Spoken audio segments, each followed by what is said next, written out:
ሰላም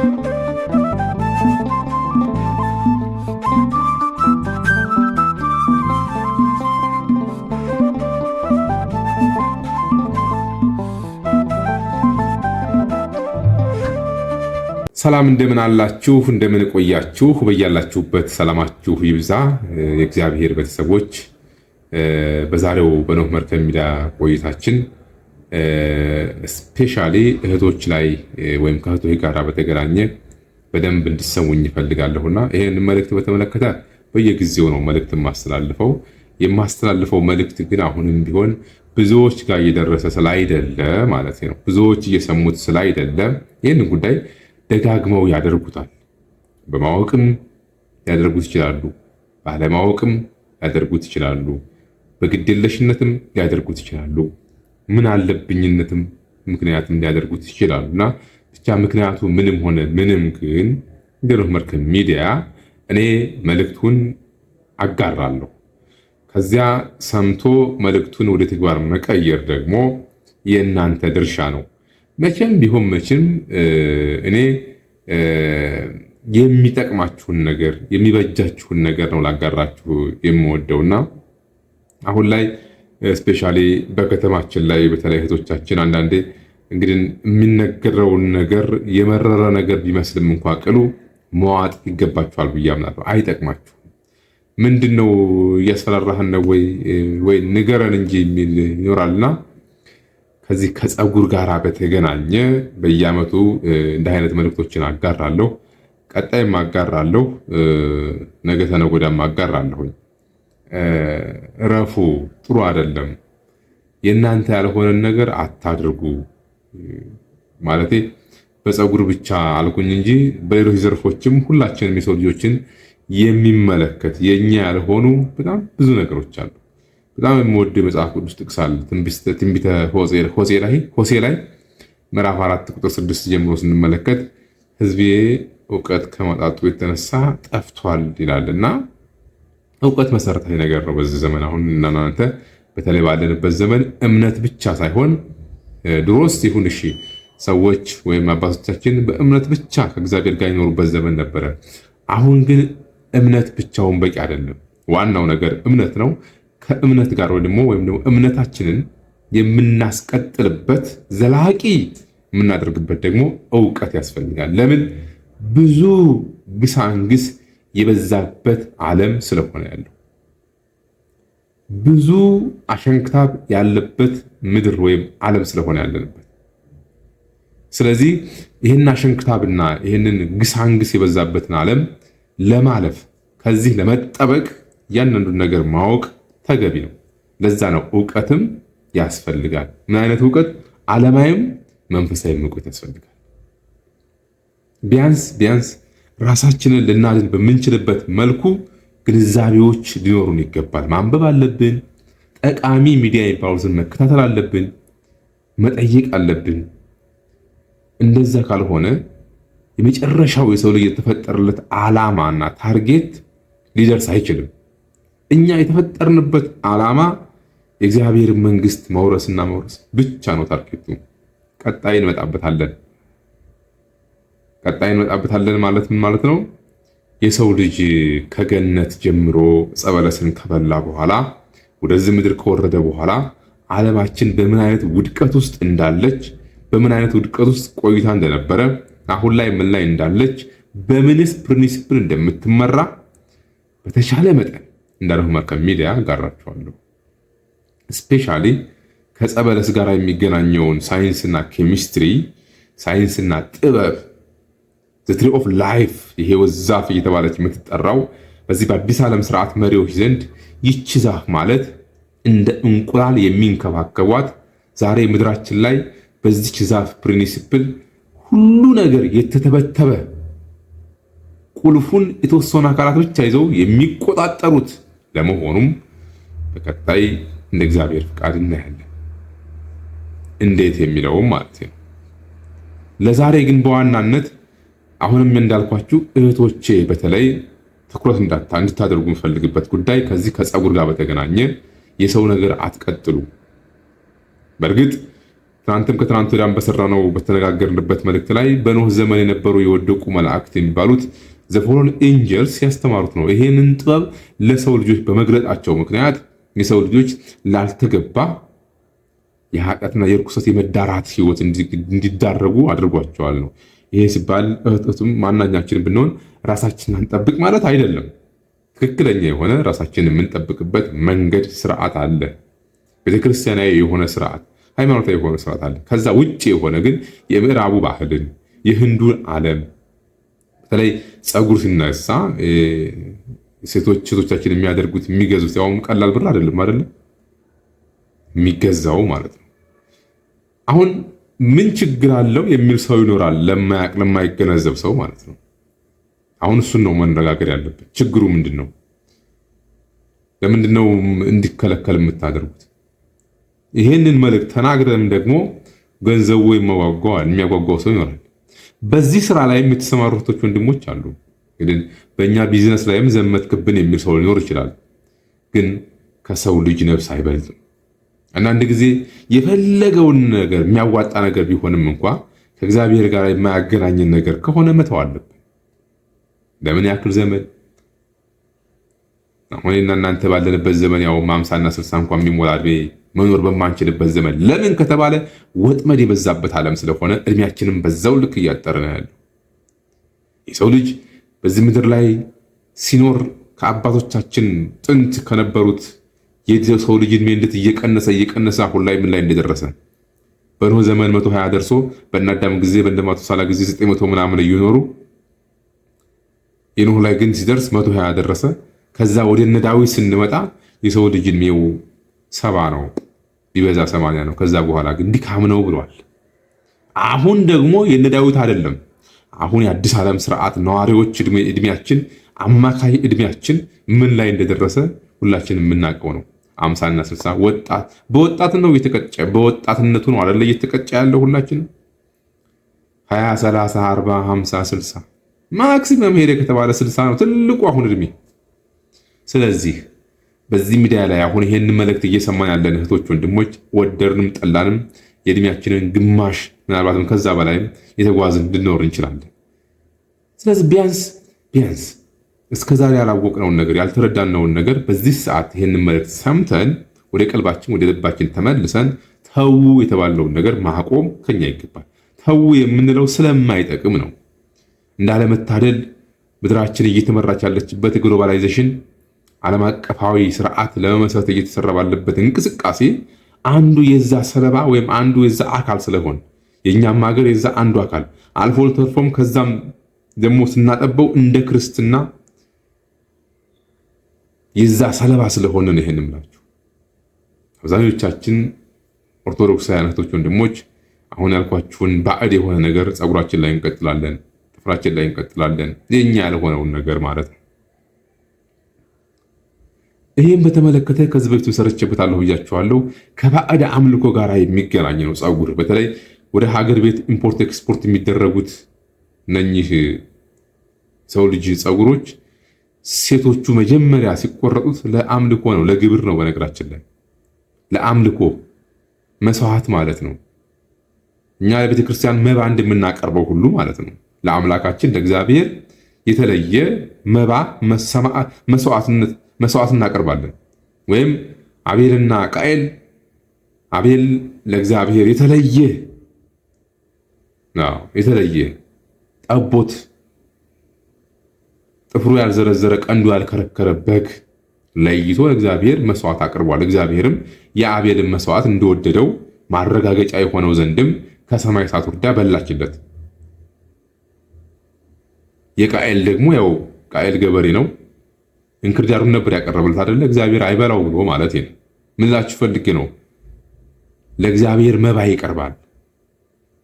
ወደ መናፍስቱ ዓለም ስንመጣም የሰው ልጆች ሰዎች በተለይ ህንድ ውስጥ ፀጉራቸውን የሚላጩት ለመባ ለአማልክቱ እንደ መስዋዕትነት ነው የሚያቀርቡት። ያንን ሲላጩ አምላኩ ይረጋጋል ብለው ነው የሚያምኑት። ልክ በእኛ አምልኮ ሰማዕት ነው መባ ማቅረብ እንዳለ ሁሉ በእነሱም አለ ነው። ለምሳሌ ለኛ በተለይ በኦርቶዶክሳውያን ለቤተክርስቲያናችን የሚቀርበውን ነገር ሌላ ቤተ አምልኮ ውስጥ ያሉ ሰዎች ያንን ነገር አያደርጉትም፣ አያምኑበትም። እኛ ግን የሌላው ዓለም ለአማልክቶቻቸው የሚያደርጉትን ስንት ሺህ ብር አውጥተን ገዝተን ጭንቅላታችን ላይ እናደርጋለን። እሰየው። አንዳንድ ጊዜ እኮ በነገራችን ላይ ጠቃሚ እንደው ይሁን ነፍሳችንን እንተወ እንበለውና የስጋችንን ነገር በዚህ ምድር ላይ ስንኖር ይሄን በማድረጋችን ምንድነው ይመጣብን በስጋችን እንኳን ብለን ብንል የዲፕሬሽን መንፈስ ተጠቂ እንሆናለን። በገንዘባችን በገዛ ገንዘባችን መናፍስትን እንገዛለን። በነገራችን ላይ በገንዘብ መንፈስ ይገዛል ታውቃላችሁ። ስንት ሺህ ብር አውጥተን ይህንን ገዝተን አእምሯችን ላይ ጭንቅላታችን ላይ እናስቀምጣለን። ለምሳሌ እንደነ ክሪሽና የሚባሉ የህንድ አማልክት የፀጉር መስዋዕትነት ይላጫሉ። ከዚህ በፊትም በተደጋጋሚ ይሄን አስቀምጫለሁ። ለአማልክቶቻቸው ይሄን ያደርጋሉ።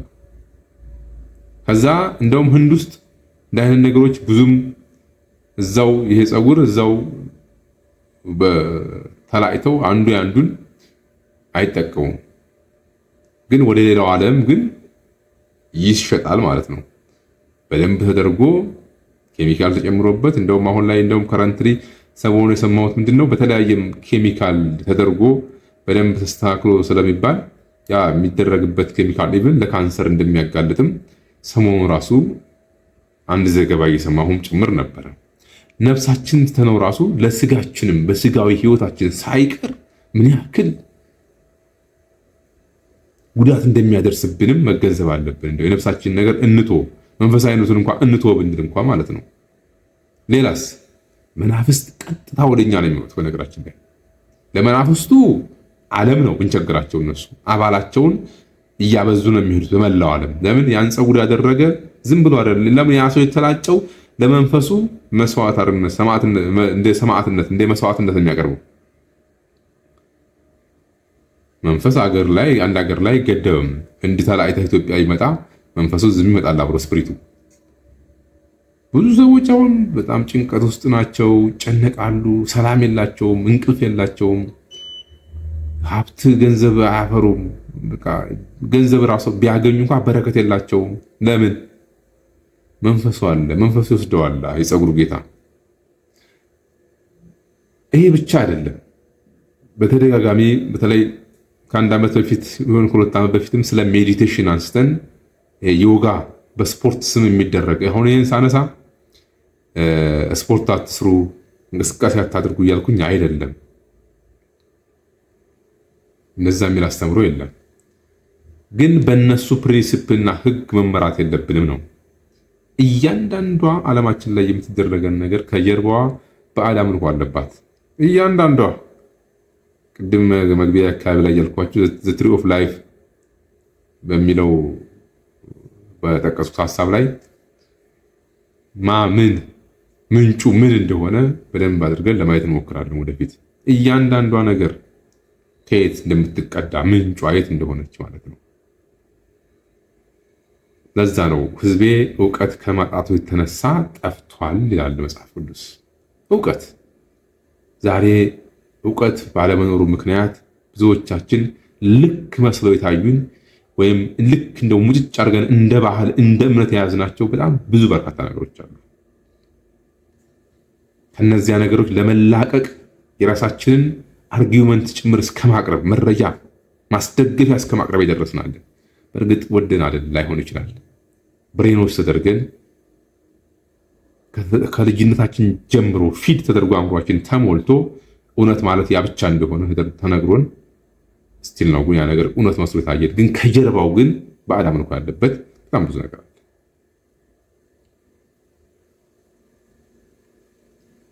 ትናንትና በሰራነው ሙቪ ላይ ኤለን መስክ በሚል ቲዩት ያደረገውን ስክሪንሾት አድርጌ አጋርቻችሁ እንደነበረ ይታወቃል። ፖለቲሻንስ ስቴጅ ላይ አክተር ናቸው፣ ግን ከጀርባ ዳይሬክተሩ ፕሮዲውሰሩ ነው ኮንትሮል የሚያደርጋቸው። ከጀርባ የማይታይ ነገር አለ።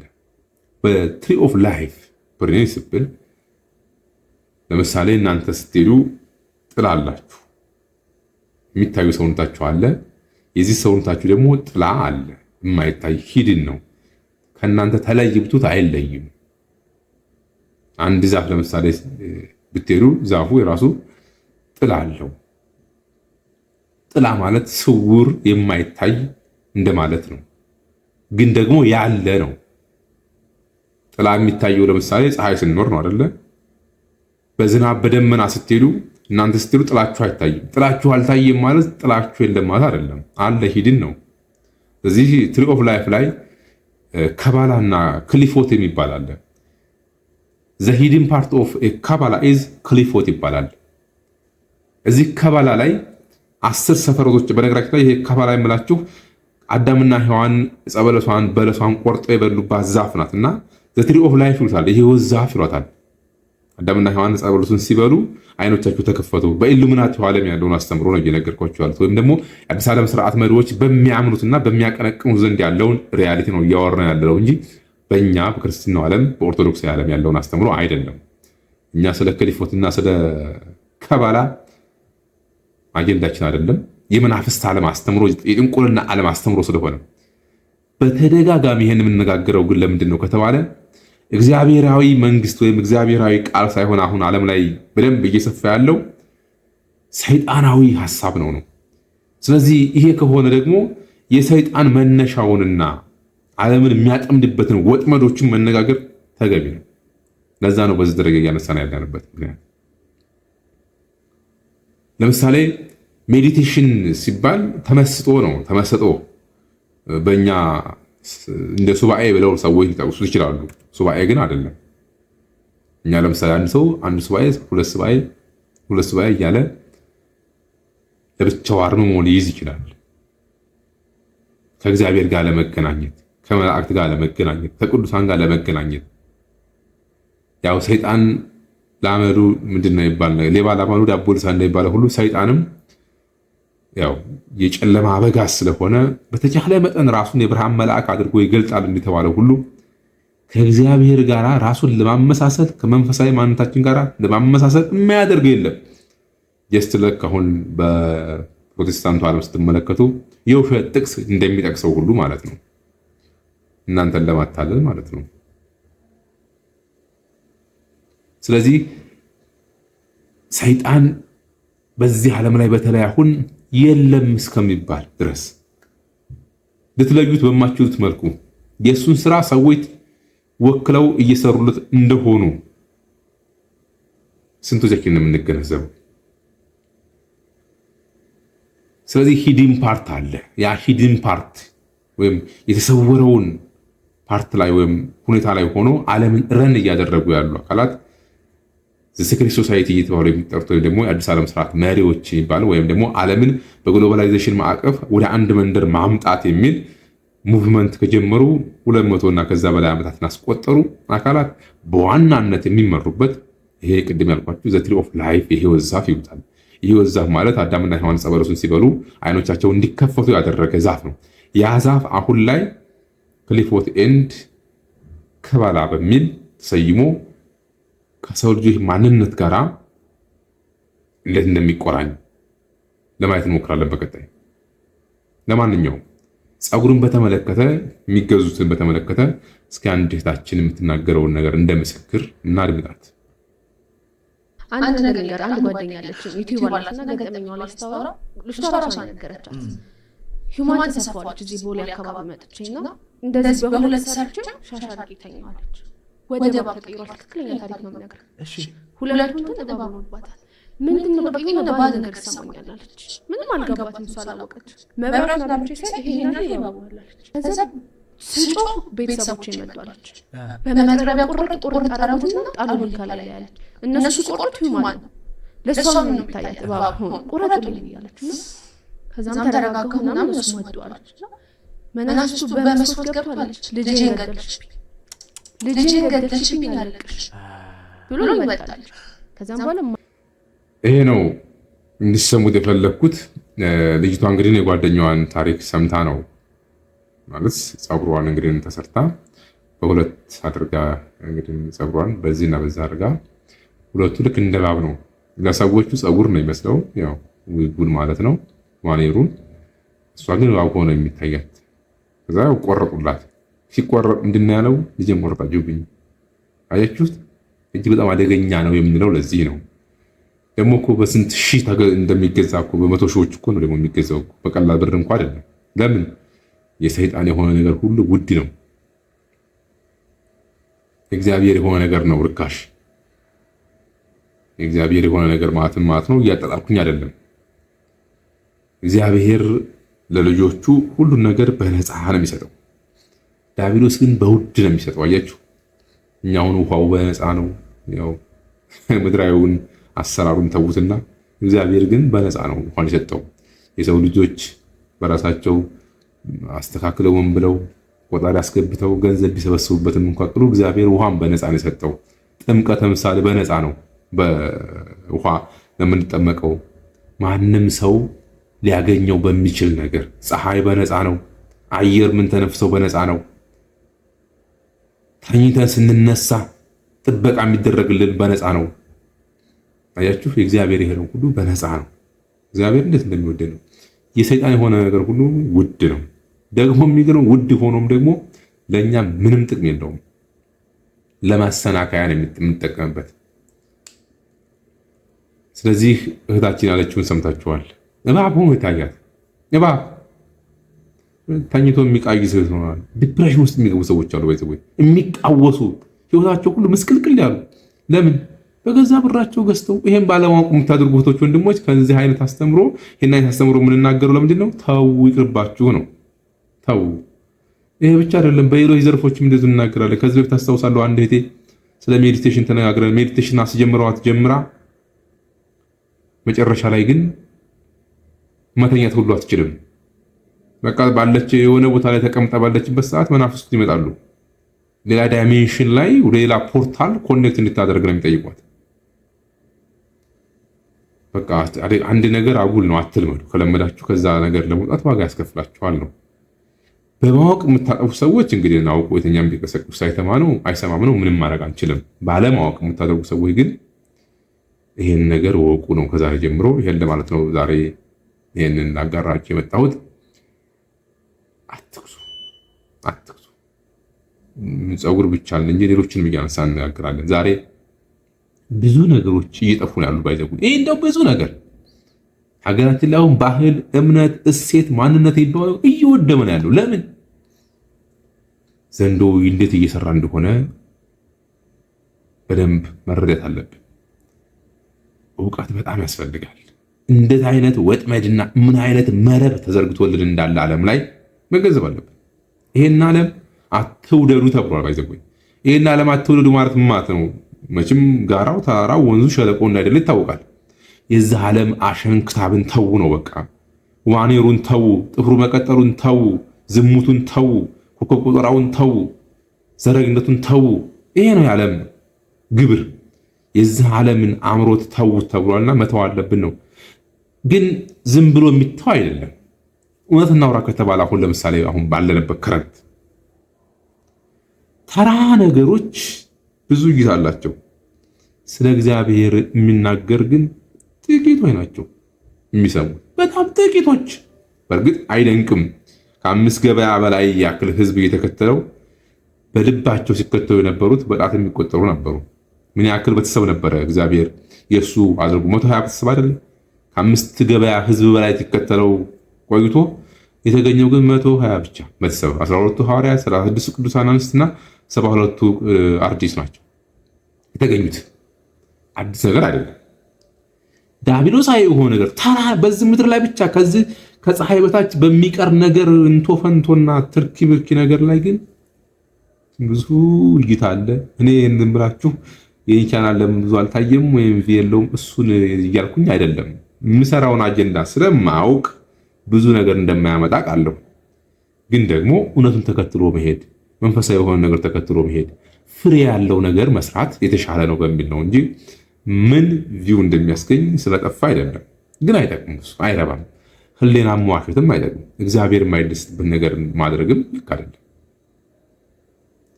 ስለዚህ ዓለም ተራ ነገር ላይ ነው ትኩረቱ ያለው። ለምን ከተባለ የሰው ልጅ ጠፍቷል።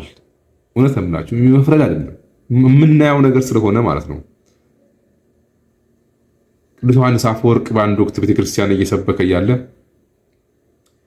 አንድ ሴት መጣችና ጉባኤ ነበረ። ከዛ ጉባኤው ላይ አንድ ሴት ብቻ ነች የተገኘችው። ሌሎቹ ግን ሌላ ቦታ ድግስ ነበርና እዛ ድግሱ ሄደዋል። እንዴ ለሷ ብቻ ጉባኤ ዘርግቶ አስተማረ እና ሌሎች ሰዎች እንዴ ለአንድ ሰው ብቻ መድረክ ዘረጋለ አሉት። ድሮም የምትመጣው እሷ ነበረች አለ። ምን ማለት ነው?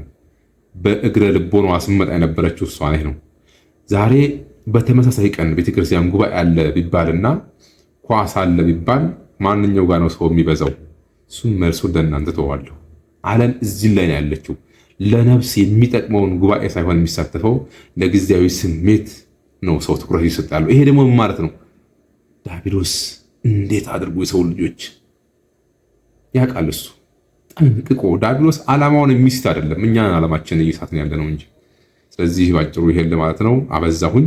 በድጋሚ እስከምንገናኝ መልካም ቆይታ እንዲሆንላችሁ እመኛለሁኝ። ለነበረን ቆይታ ቴንኪው ማለት እወዳለሁ። ይቆየን።